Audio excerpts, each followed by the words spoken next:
Salam, hər vaxtınız xeyir dostlar. Hər birinizi xoş gördük yeni videoda. Əslində bu dəfə fərqli mövzuda video hazırlayacaqdım. Amma sən demə, keçən il bir izləyicimə söz vermişəm ki, Su-37 haqqında video hazırlayacağam. Amma ki, yadımdan çıxıb. Həmin dostumuz da bu günə qədər Su-37 deyə qalıb. Və qərara gəldim ki, bu günləri Su-37 Terminator haqqında video hazırlayayım. Əslində mənə maraqlı gəldi ki, görəsən bu model niyə qardaşımız üçün bu qədər əhəmiyyətlidir? Niyə bu qədər çox istəyir? Hansı ki, Su-37 cəmi bir ədəd, olmadı 2 ədəd istehsal olunub və həmin istehsal olunan bir modeldə test uçuşları zamanı qəzaya uğrayıb.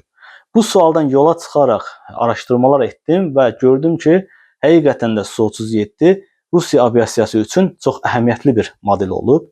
Rusiya aviasiyasının yeni texnologiyalara keçid modeli olub, onların dönüş nöqtəsi olub desəm yanılmaram. Bildiyiniz kimi soyuq müharibə illərində SSR ilə Amerika arasında hər sahədə olduğu kimi aviasiya sahəsində də ciddi rəqabət gedirdi. Və bu rəqabətin meyvələrindən biri də X-31 eksperimental döyüş təyyarəsi idi.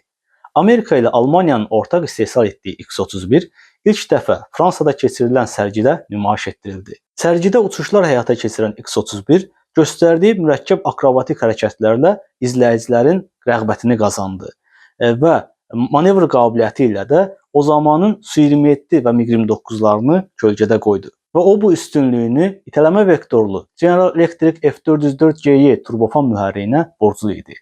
İtələmə vektorlu mühərriklər təyyarəyə imkan verir ki, onlar istənilən hücum bucağı altında kəskin manevrlər edə bilsinlər. Bu ərəfələrdə Rusiyada itələmə vektorlu mühərriklər üzərində araşdırmalar aparırdı və yeni döyüş təyyarəsi istehsal etmək istəyirdilər.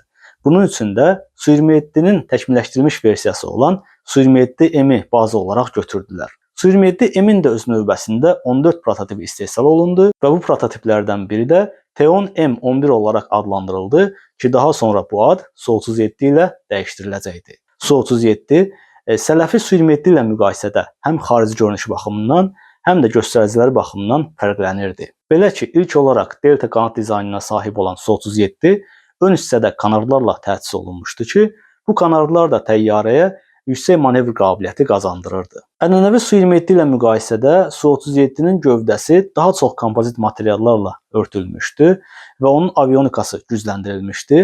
Belə ki, onun kokpitində 4 ədəd böyük LCD monitor yerləşdirilmişdi.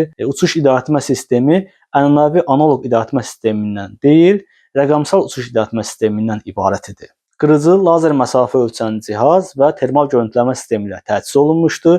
İdarəetmə qolu, yəni şturval ortadan sağ tərəfə keçirilmişdi, eyni ilə F-16'larda olduğu kimi. Amma buna baxmayaraq Su-27'nin növbəti istehsal prototiplərində, istehsal modellərində idarəetmə qolu yenidən orta hissəyə keçirildi. Əlavə olaraq da Su-37 HOTAS idarəetmə sistemi ilə təchiz edilmişdi. HOTAS idarəetmə sistemi nədir? O deməkdir ki, təyyarənin bütün funksiyaları idarəetmə qolunda cəmləşdirilib düymələr vasitəsilə pilot əlini şturvaldan çəkmədən bütün funksiyaları həyata keçirə bilir. Bununla yanaşı Su-37 siqnal qarşılayıcı sistemlərlə təchiz edilmişdi, stealth qabiliyyəti artırılmışdı və ana radarı olaraq isə ENS-11M Bars PESA radarı təyin edilmişdi. Və bu radarın mənzili 170 km, 20-yə qədər hədəfləri izləyə bilirdi, bunlardan 8-ini isə hədəf ala bilirdi.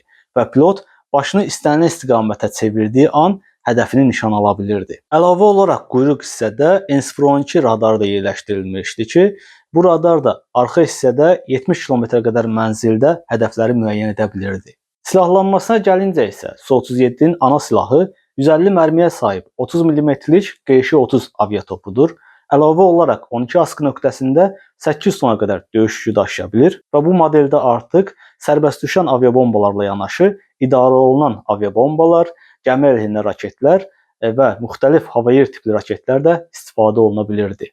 Amerikalıların Fransadakı sərgidə göstərdiyi əzici üstünlükdən sonra Rus mühəndisləri də qərara gəlmişdilər ki, növbəti sərgiyə qədər Su-37'ni hazırlayıb ora yollasınlar. Amma 1996-cı ildə növbəti sərgi günü gəldikdə məlum oldu ki, Su-37 nümayiş üçün hazır deyil. Rəhbərlik bildirdi ki, Su-37 uçuşlar üçün hazır deyil. Amma Rusiyanın test pilotu olan Yevgeni Frolov iddia etdi ki, Su-37 artıq hazırdır və onu nümayiş etdirə bilər. Və bütün rəhbər orqanlara müraciət etdi ki, uçuş üçün razılıq alsın. Çətin də olsa bu razılığı aldı və gecikmələr səbəbilə Yevgeni Frolov yalnız sərginin 6-cı günü Su-37-ni Parisə gətirdi. Bu zaman isə sərgi iştirakçılarının bir çoxu artıq Parisi tərk edirdi, amma eşitdilər ki, Su-37 uçuş həyata keçirəcək, sərgidə qalmağı üstün tutdular və Su-37-nin uçuşunu izləməyə başladılar. Su-37 ilk 3 uçuşunu uğurla həyata keçirdi, lakin 4-cü uçuş zamanı təyyarənin təkərləri bağlanmadı, amma təcrübəli pilot da özünü itirmədi. Elə bu formada Kobra manevrını az-çox yerinə yetirdi və izləyicilərin alqışlarına səbəb oldu. Daha sonra isə uğurla təyyarəni yerə endirdi. Problemləri həll etdikdən sonra da yenidən havaya qalxaraq proqramı tamamladı. Bu sərgidən sonra Su-37-nin növbəti sərgilərdə nümayişi üçün də yolları açıldı. Elə həmin ilin iyul ayında İngiltərədə keçirilən növbəti sərgidə də Su-37 iştirak etdi. Bu zaman akrobatik hərəkətlərlə uçuşlar həyata keçirdi. Belə ki, Yevgeni Frolov o zamana qədər Rus qırıcılarının həyata keçirməkdə çətinlik çəkdiyi bütün çətin manevrları həyata keçirməyi bacardı. İstər Kobra manevri olsun, istər zəng manevri olsun, istərsə də 360 dərəcəlik manevr olsun, bu manevrlar Su-37 üçün su içmək qədər asan oldu. Ki daha sonra 360 dərəcəlik həmin manevr Yevgeni Frolovun şərəfinə Frolov manevri olaraq adlandırıldı. İzləyicilər sadəcə heyrət içində izləyirdilər. Sanki göy üzündə 20 tonluq təyyarə deyil də bir yarpaq küləyin təsiri ilə o yan bu yana sovrulurdu. Yəni o dərəcədə manevrları rahat həyata keçirirdi. Təyyarənin ümumi xarakteristikasına nəzər salsaq görərik ki, bir nəfərlik ekipaja sahib Su-37-nin uzunluğu 22 metr, qanat genişliyi 14,6 metr və hündürlüyü isə 6,3 metr təşkil edir. Boş halda çəkisi 18 ton, maksimum qalxma ağırlığı isə 34,5 təşkil edir. Qırıcı 2 ədəd Saturn AL-31FB turbofan mühərriki ilə təchiz edilmişdi ki, daha əvvəl də qeyd etdiyim kimi bu mühərriklər 15 dərəcəlik bucaq altında hərəkət edə bilən nozullara sahib idilər. Bu mühərrikin hazır olmasına qədərsə prototipdə Saturn AL-31FU mühərrikləri istifadə olunmuşdu və o mühərriklər də itələmə vektorlara sahib idilər. Və qırıcının sürəti dəniz səviyyəsində 1400 km/saat, yüksək hündürlükdə isə 2500 km/saat təşkil edir. Amma təəssüflər olsun ki, Su-37 2002-ci ilin dekabrında sınaq uçuşları zamanı Moskva ətrafında qəzaya uğradı, amma pilotu isə sağ-salamat xilas oldu. Bu andan etibarən isə Su-37 layihəsi davam etdirilmədi, dayandırıldı. Layihənin dayandırılmasının bir neçə səbəbi var idi ki, bu səbəblərdən biri də layihənin SSR-nin dağıldığı ərəfələrə təsadüf etməsi idi.